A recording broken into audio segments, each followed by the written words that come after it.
Comment allier sport et tourisme maintenant? On s'intéresse ce soir au cyclosport. À mi-chemin entre la compétition et le cyclotourisme, l'objectif est de découvrir de beaux paysages en pratiquant du vélo. Et parmi les cyclosportives les plus reconnues aujourd'hui, la ronde tahitienne. Avant d'en parler avec notre invité, voyez ce reportage d'Oriano Tefao et Manava Tepa. Plus que quelques semaines avant la 6e édition de cette épreuve, devenue aujourd'hui mythique. En 5 ans, cette course ne cesse de prendre de l'ampleur. L'année dernière, elle a réuni plus de 500 compétiteurs, dont une soixantaine de coureurs étrangers qui ont fait spécialement le déplacement. Plusieurs célébrités du cyclisme ont aussi contribué à son développement. Henri Sagnier, présentateur du Tour de France, ou encore Laurent Jalabert, ancien cycliste professionnel.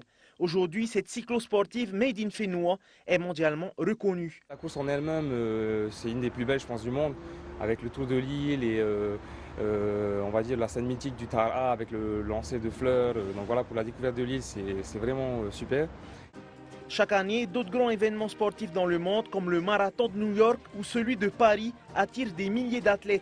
Une façon de développer le tourisme à travers le sport. Ce qui permet justement à tous ces sportifs de découvrir encore plus les activités locales, d'aller à Moorea, découvrir les hôtels, les activités. Et voilà, d'un point de vue visibilité pour la destination et touristique, c'est vraiment, je pense, un des meilleurs événements locaux.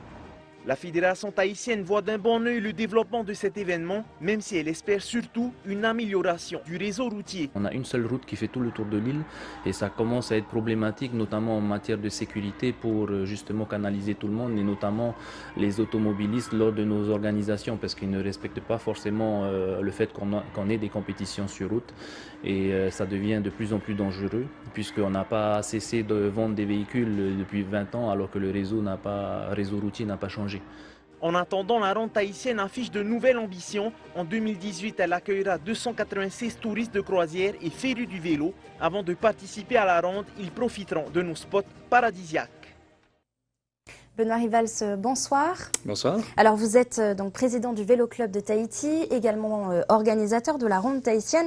On vient de l'entendre, hein, l'édition 2018, elle s'annonce très prometteuse avec le développement du cyclotourisme. C'était une évidence pour vous, pour la ronde tahitienne qui accueille déjà beaucoup d'étrangers, d'en accueillir davantage? Oui, bien sûr, on est un pays avec des atouts touristiques formidables. Et à n'en pas douter, le sport a son rôle à jouer dans cette promotion touristique.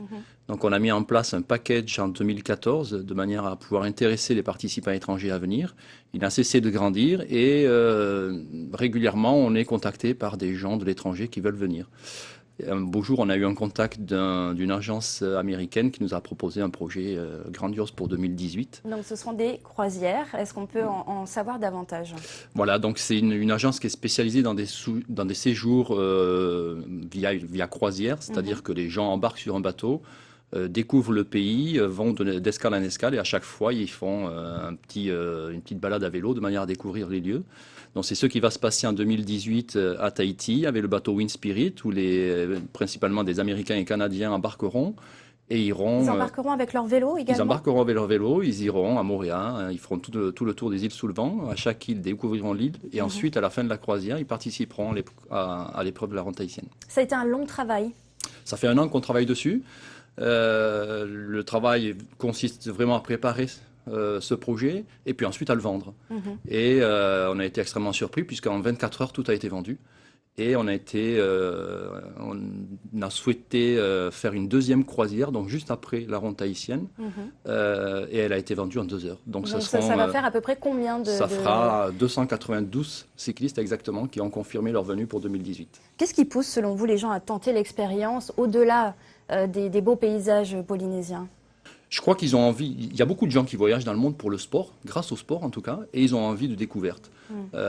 Cette agence-là fait des croisières un petit peu partout dans le monde, et la Polynésie offre un panorama extraordinaire pour ces gens-là, et ils sont toujours en quête de nouvelles destinations.